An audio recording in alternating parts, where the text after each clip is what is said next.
जय श्री कृष्णा। शल्य के सारथ्य में कर्ण का युद्ध भूमि के लिए प्रस्थान और दोनों का कटु संभाषण। संजय ने कहा, महाराज, जब महान धनुर्धर कर्ण युद्ध के लिए तैयार हो गया तो उसे देखकर समस्त कौरव वीर हर्ष ध्वनि करने लगे। कर्ण के प्रस्थान करते ही आपके पक्ष के सब वीरों ने भी मृत्यु का भय छोड़कर दुंदुभी और भेरियों के शब्द के साथ युद्ध भूमि के लिए कूच किया। उस समय सारी पृथ्वी डगमगाने लगी तथा कर्ण के घोड़े पृथ्वी पर गिर गए। कौरवों के विनाश की सूचना देने वाले वहां ऐसे ही और भी अनेकों उत्पात हुए, किंतु दैववश सबकी बुद्धि पर ऐसा मोहजाल छा गया कि उन्होंने उनकी कुछ भी परवाह नहीं की। कर्ण के कूच करने पर सब राजाओं ने जय घोष किया। तब कर्ण ने राजा शल्य को संबोधन करके कहा, इस समय मैं अस्त्र शस्त्र धारण किए रथ में बैठा हूँ। अब मुझे क्रोध में भरे हुए वज्रधर इंद्र से भी भय नहीं है। इन भीष्म आदि योद्धाओं को युद्ध में सोते देखकर मेरा साहस बहुत बढ़ गया है। वास्तव में अर्जुन का मुकाबला रणभूमि में मेरे सिवा और कोई नहीं कर सकता। वह साक्षात उग्र रूप मृत्यु के ही समान है। आचार्य द्रोण में शस्त्र संचालन की कुशलता, बल, धैर्य और विनय आदि सभी गुण थे। उनके पास बड़े बड़े अस्त्र शस्त्र भी थे। जब वे ही काल के गाल में चले गए तो सबको भी मैं कमजोर ही समझता हूँ। अस्त्र बल, पराक्रम, क्रिया, नीति और बढ़िया बढ़िया हथियार भी मनुष्य को सुख पहुंचाने में समर्थ नहीं है। देखो, गुरु द्रोणाचार्य इन सब बातों के रहते हुए भी शत्रुओं के हाथ से मारे गए। वे अग्नि और सूर्य के समान तेजस्वी, विष्णु और इंद्र के समान पराक्रमी, बृहस्पति और शुक्र के समान नीति कुशल और बड़े ही दुस्सह थे। तो भी शस्त्र उनकी रक्षा नहीं कर सके। इस समय दुर्योधन का पुरुषार्थ ढीला पड़ गया है। ऐसी स्थिति में मैं अपना कर्तव्य अच्छी तरह समझता हूँ। अब आप शत्रुओं की सेना की ओर रथ बढ़ाइए, जहाँ सत्य प्रतिज्ञ राजा युधिष्ठिर मौजूद है, जहाँ भीमसेन, अर्जुन, श्री कृष्ण, सात्यकी, संजय वीर और नकुल सहदेव युद्ध के मैदान में डटे हुए हैं। वहाँ मेरे सिवा और कौन योद्धा इन सब वीरों से टक्कर ले सकता है। इसलिए मद्रराज, आप शीघ्र ही रणभूमि में पांचाल, पांडव और संजय वीरों की ओर रथ ले चलिए। मैं उनके साथ चार हाथ करके या तो उन्हीं को मार डालूंगा या आचार्य द्रोण के मार्ग से स्वयं ही यमराज के पास चला जाऊंगा। धृतराष्ट्र नंदन दुर्योधन सदा ही मेरे कल्याण के लिए प्रयत्न करते रहे हैं। उनके लिए मैं अपने प्रिय भोग और दुस्तज प्राणों को भी निछावर कर सकता हूँ। मुझे यह श्रेष्ठ रथ भगवान परशुराम जी ने दिया था। इसकी धुरी जरा भी शब्द नहीं करती। इसमें तरह तरह के धनुष, ध्वजा, गदा, बाण, खड्ग और अनेकों बढ़िया बढ़िया हथियार रखे हुए हैं। जिस समय यह चलता है, इससे वज्रपात के समान भीषण गड़गड़ाहट होने लगती है। इसमें सफेद घोड़े जुते हुए हैं तथा अच्छे अच्छे तरकश सुशोभित हैं। इस श्रेष्ठ रथ में बैठकर मैं अवश्य ही अर्जुन को मार डालूंगा। यदि स्वयं काल भी अर्जुन को बचाना चाहेगा तो मैं उसे भी नष्ट कर डालूंगा, अथवा भीष्म के समान स्वयं ही यमलोक चला जाऊंगा।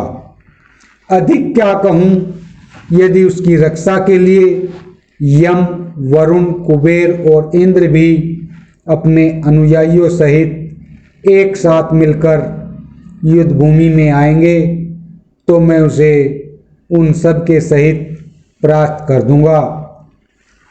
जब युद्ध के जोश में भरे हुए कर्ण ने ऐसी बातें कही तो उन्हें सुनकर मदरराज हंसे और उसका तिरस्कार करके बीच ही में रोककर कहने लगे, कर्ण बस अब चुप रहो, तुम जोश में आकर बहुत बड़ी चढ़ी बातें कह गए हो। भला कहाँ नर श्रेष्ठ अर्जुन और कहाँ नराधम तुम, यह तो बताओ अर्जुन के सिवा ऐसा कौन है जो साक्षात विष्णु भगवान से सुरक्षित यादवों के राजभवन को बलात् नीचा दिखाकर स्वयं पुरुषोत्तम श्री कृष्ण की छोटी बहन का हरण कर सके तथा तीनों लोकों के अधीश्वरों के भी ईश्वर भगवान शंकर को युद्ध के लिए ललकार सके। जब विराट नगर में गोहरण के समय पुरुषश्रेष्ठ अर्जुन ने तुम्हें सारी सेना और द्रोणाचार्य, अश्वत्थामा एवं भीष्म के सहित परास्त किया था, उस समय तुमने उसे क्यों नहीं जीत लिया? अब आज तुम्हारे वध के लिए ही यह दूसरा युद्ध उपस्थित हुआ है। यदि तुम शत्रु के भय से भाग न गए तो अवश्य ही मारे जाओगे। मदरराज के इस प्रकार कटु भाषण करने पर कौरव सेनापति कर्ण अत्यंत क्रोध में भर गया और उनसे कहने लगा, रहने दो, रहने दो, इस प्रकार क्यों बड़बड़ाते हो? अब तो मेरा और अर्जुन का युद्ध होने ही वाला है। यदि वह संग्राम भूमि में मुझे परास्त कर दे तो तुम्हारी ही बात सच मानी जाएगी। इस पर मदरराज ने ऐसा ही हो इतना कहकर और कोई उत्तर नहीं दिया। तब कर्ण ने युद्ध के लिए उत्सुक होकर उनसे कहा, शल्य रथ बढ़ाओ। युद्ध के लिए कूच करके कर्ण ने अपनी सेना को उत्साहित करने के लिए पांडवों के एक एक वीर से मिलने पर कहा, आज तुमसे जो कोई मुझे श्वेत वाहन अर्जुन से मिलावेगा उसे मैं यथेच धन दूंगा। यदि उतने से भी उसकी तृप्ति न हुई तो उसे रत्नों से भरा हुआ एक छकड़ा और दूंगा। यदि इससे भी संतोष न हुआ तो उसे हाथी के समान बलवान 6 बैलों से जुता हुआ एक सोने का रथ दूंगा। यदि इतने से भी प्रसन्न न हुआ तो उसे 100 हाथी, 100 गांव, 100 स्वर्ण में रथ, 100 सुशिक्षित और हष्टपुष्ट घोड़े तथा स्वर्ण में से मढ़े हुए सींगों वाली 400 दुधारू गोएं दूंगा। यदि इन सब को पाकर भी वह प्रसन्न न हुआ तो जो चीज वह स्वयं लेना चाहेगा वही उसे दूंगा। मेरे पास पुत्र, स्त्री तथा दूसरे जो भी भोगों के साधन है वह सब तथा और भी जिस वस्तु की वह इच्छा करेगा वही उसे दूंगा। जो पुरुष मुझे श्री कृष्ण और अर्जुन का पता बतावेगा उन दोनों को मारकर उनका सारा धन मैं उसी को दे डालूंगा। युद्ध क्षेत्र में खड़े हुए कर्ण ने ऐसी ही अनेकों बातें कही तथा अपना श्रेष्ठ शंख बजाया। इन्हें सुनकर दुर्योधन तथा उनके अनुयायी बड़े प्रसन्न हुए। सब और दुंदुभी और मृदंगों का शब्द होने लगा तथा योद्धा लोग सिंह के समान गरजने लगे।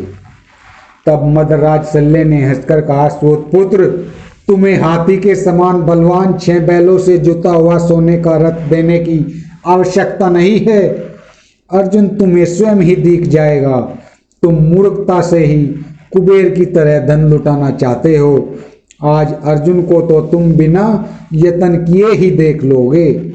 तुम जो बुद्धिहीन पुरुषों के समान अपना सारा धन देने को तैयार हुए हो, इससे मालूम होता है कि अपात्र को धन देने में जो दोष है उनका तुम्हें पता नहीं है। तुम जो अपार धन देना चाहते हो उससे तो यज्ञादि करो।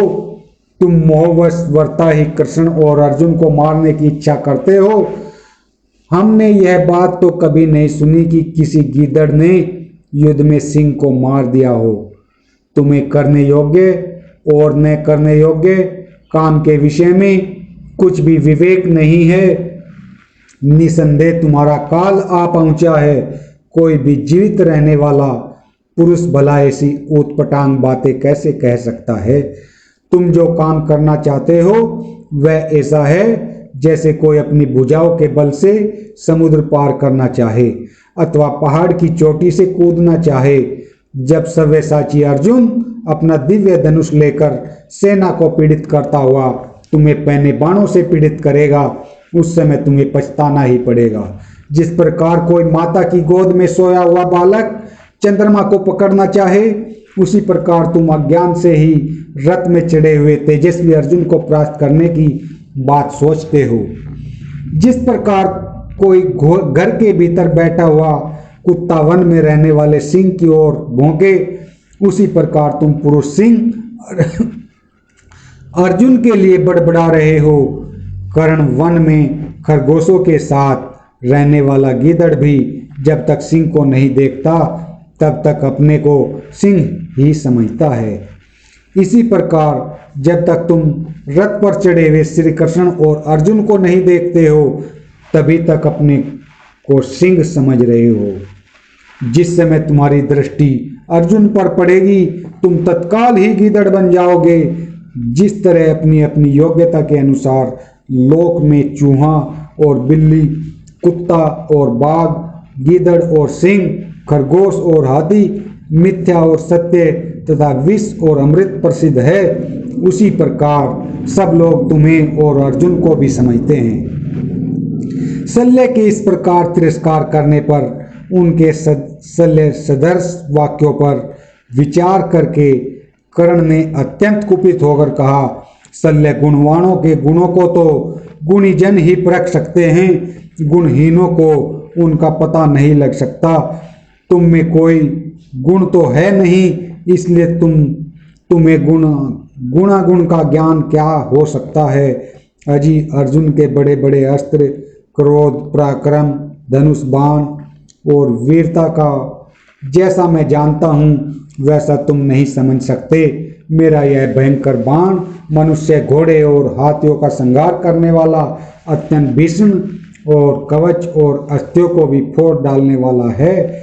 मैं रोष में भरने पर इससे पर्वतराज मेरु को भी तोड़ सकता हूँ, किंतु अर्जुन और श्री कृष्ण को छोड़कर मैं किसी अन्य पुरुष पर इसका प्रयोग भी नहीं करूँगा, क्योंकि संपूर्ण वृषनिवंशियों की लक्ष्मी श्री कृष्ण के आश्रित है और समस्त पांडवों की विजय का आधार अर्जुन है। मेरे सिवा और ऐसा कौन है जो इन दोनों से मुकाबला होने पर इन्हें संग्राम में पीछे हटा सके। अर्जुन के पास गांडीव धनुष है और श्री कृष्ण के पास सुदर्शन चक्र, किंतु ये भीरू पुरुषों को ही डराने वाली चीजें हैं। मुझे तो इनसे हर्ष ही होता है। तुम तो दुष्ट स्वभाव, मूर्ख और बड़ी बड़ी लड़ाइयों से अनभिज्ञ हो। इस समय भय से पीड़ित हो और डर के कारण ही बहुत सी अनर्गल बातें बना रहे हो। अरे पापी देश में उत्पन्न हुए अक्षत्रिय कुल कलंक दुर्बुद्धि शल्य, मैं इन दोनों को मारकर आज भाई बंधुओं के सहित तुम्हारा भी काम तमाम कर दूंगा। तुम हमारे शत्रु होकर भी सुहृद से बनकर मुझे श्री कृष्ण और अर्जुन से डरा रहे हो। सो मैंने यह बात पहले ही सुन रखी है कि मद्र देश का आदमी दुष्टचित्त, असत्यभाषी और कुटिल होता है तथा उस देश के लोग मरते दम तक दुष्टता नहीं छोड़ते। ये असभ्य लोग मदिरा पान करके हंसते और चिल्लाते रहते हैं, ऊत पटांग गीत गाते हैं, मनमाना आचरण करते हैं और आपस में अश्लील बातें किया करते हैं। उनमें भला धर्म कैसे रह सकता है। ये लोग अपने घमंड और नीच कर्मों के लिए प्रसिद्ध है, इसलिए इनके साथ वैर या मित्रता कभी नहीं करना चाहिए। इनमें स्नेह नाम की तो कोई चीज है ही नहीं। जब किसी मनुष्य को बिच्छू काटता है तो गुणी लोग उसका विष उतारने के लिए यह मंत्र पढ़ा करते हैं, अरे बिच्छू, जिस प्रकार मदर देश के लोगों से मित्रता नहीं हो सकती, उसी प्रकार अब तेरा विष नष्ट हो गया है, क्योंकि मैंने अथर्ववेद के मंत्र से उनकी शांति कर दी है। सो यह बात ठीक ही जान पड़ती है। मदर देश की स्त्रियां भी बड़ी स्वेच्छाचारिणी होती है, अतः उन्हीं के गर्भ से जन्म लेकर तुम धर्म की बात कैसे कह सकते हो। मैं मतिमान महाराज दुर्योधन का प्रिय मित्र हूँ, मेरे प्राण और सारी संपत्ति उन्हीं के लिए है, किंतु मालूम होता है कि तुम्हें पांडवों ने अपनी ओर तोड़ लिया है। इसी से तुम हमारे साथ सब प्रकार शत्रु का सा बर्ताव कर रहे हो। पर याद रखो, जिस प्रकार नास्तिक लोग किसी धर्मज्ञ पुरुष को धर्म पथ से विचलित नहीं कर सकते, उसी प्रकार तुम जैसे सैकड़ों पुरुष भी मुझे संग्राम भूमि से विमुख नहीं कर सकते। गुरुवर परशुराम जी ने संग्राम में पीठ न दिखाकर देह त्याग करने वाले पुरुष सिंह को जो सदगति होती है वह मुझे बतलाई थी, उसका मुझे आज भी स्मरण है। मैं तो ऐसा समझता हूँ कि तीनों लोकों में ऐसा कोई व्यक्ति नहीं है जो मुझे इस काम से हटा सके। इसलिए तुम चुप रहो, मैं तुम्हें मारकर मांसाहारी जीवों के हवाले कर देता, परंतु एक तो मुझे अपने मित्र दुर्योधन और राजा धृतराष्ट्र के काम का ख्याल है, दूसरे तुम्हें मारने से निंदा होगी, तीसरे मैंने क्षमा करने का वचन दिया है। इन तीनों कारणों से ही तुम अभी तक जीवित हो, किंतु यदि फिर ऐसी बातें कहोगे तो मैं अपनी वज्र तुल्य गदा से तुम्हारा सिर पृथ्वी पर गिरा दूंगा। इसके बाद कर्ण ने फिर बेधड़क होकर कहा, चलो रथ बढ़ाओ और आगे युद्ध में मुझे श्री कृष्ण और अर्जुन के पास ले चलो। बोलो जय श्री कृष्णा।